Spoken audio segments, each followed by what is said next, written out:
Welcome back. Let's bring in our panel right now. With us today, former state party chair for the Indiana Democrats, Robin Winston, and Republican former state lawmaker Mike Murphy. We're also joined by UIndy political science professor Dr. Laura Wilson and Purdue political science professor Dr. Martin Sweet. All right, Laura, I'll start with you. Former VP Mike Pence getting in next week, but it's already becoming quite a crowded field. It is, and we also expect to hear from Chris Christie, right, who seems a little irrelevant, but then also North Dakota Governor Doug Burgum, who seems even more irrelevant. I can't remember his name, right? It's ironic because a lot of these candidates are running as the anti-Donald Trump, right, who not only this is how he won in 2016 by pulling together those pluralities against a very crowded primary field, but is also leading in every poll we've seen so far. So it feels in some ways like 2016 all over again, though obviously different players, slightly different game, but a lot of the same paradoxes occurring. And talk about a slightly different scenario, Martin. This is a scenario I'm not sure that we've ever seen in modern times, to have former running mates running against each other, a former president against a former VP, with the former president facing perhaps even more legal trouble mounting day by day. Right. Well, and if Mike Pence is going to do this, Iowa's the place for him to go, right? 2008, Mike Huckabee, 2012, Rick Santorum, 2016, Ted Cruz, right? In many ways, Iowa sort of tailor-made for a candidate like Pence. The problem, however, right, is that this party is not what it was in 2008, 2012, or really even 2016. And so, we'll see what happens, but if it's going to happen for Pence, Iowa's the place for it to happen. For him. Mike, how does the former vice president try to stand out in this crowded field? Well, I think he does it by being himself. He is the one candidate, and I'm proud to say this of him, or for him, I guess, that has the two, I think, most important elements to be president. Number one is integrity, and number two is experience. And, you know, so many people think you can separate the two. If you cheat on your wife, you're cheating somewhere else in your life as well, right? And how many of our presidential candidates have had that problem?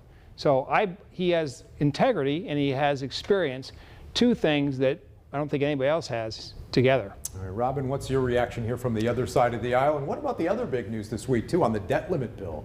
Is that a victory for the president, in your view, or for the House Speaker?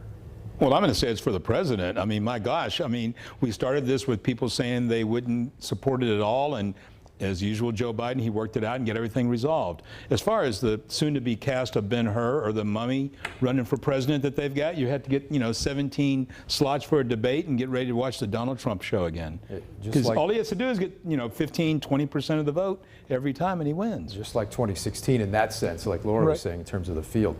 Let's talk again about what was going on in Congress this week. Quite a situation there with a compromise. You don't really even see that very often this day and age, right? The White House and congressional Republicans compromising to a certain extent. That's a pretty rare sight in D.C. this day and age. Right. It was sort of a win for the establishment, right? You had sort of Joe Biden leading effectively mainstream Democrats. The sort of AOC and the squad were off to the side. Bernie Sanders voted against annoyed, right? Yeah. And then McCarthy got a majority of Republicans in the House. Surprisingly, though, the Senate, I thought, was a really interesting thing, right? Majority of Republican senators voted against this, right? So there appear to be more rabble-rousers, more right-wing rabble-rousers in the Senate right now than there are in the House, which is something we didn't expect. Yeah, Laura, this was a big test, though, for Speaker McCarthy, with House Republicans, most House Republicans, supporting this bill, including most of Indiana's delegation. It was a huge test for him, and this was a man that took 15 votes, like election cycles, to secure Speaker of the House. I think it was a big victory. It showed an insight in terms of strategy, and to add to the complications of the Senate, Politico reported this week that Kyrsten Sinema and Joe Manchin were essential in part of that negotiation. Those, of course, are two senators who are up for re-election this next cycle. May not be there next time around. What about in the House, Mike, with Jim Banks? He said he was opposed to this bill, but did not actually take a vote on it. He said he was late coming to the floor, and the vote had already been recorded as he got there.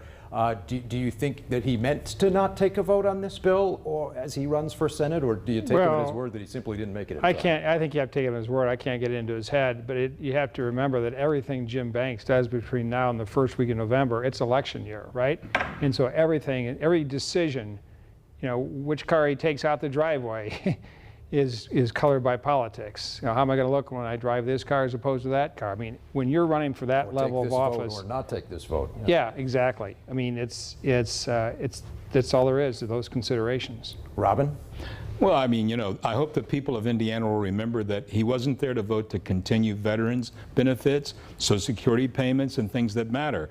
All you want to do is make sure that you're on the good side of being on no side, and that's about where he ended up. Laura, are you surprised he didn't end up taking a vote on that bill? I think I am, honestly. Right now he's running unopposed for the U.S. Senate, so it doesn't feel like there's a whole lot to risk, but instead of having one way or another, he has no stance, there's no record. And I would worry a little bit in terms of time. Like, you got to be on time to take the vote. Right? Mike, you Well, want to say Robin that would have a something as good well. point if they had an opponent for him, you know, but I mean, you can't beat somebody with nothing. That's one of the standards of politics, and the Democrats have nothing at this point. Who is going to run in that race for the Democratic Party? No candidates have emerged yet. As soon as I say that, I'm chair of the Hurt Feelings Club. I would just say that they're going to be strong candidates running for the United States Senate. McDermott. Yeah, that's.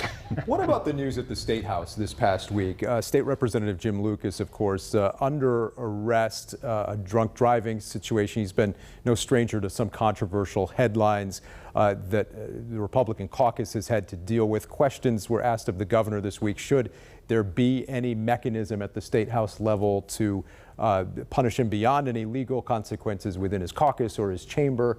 Is that something you think we're likely to see or not likely to see? Well, you know, listen, the rule of law means that no one is above the law, but no one's below it either, right?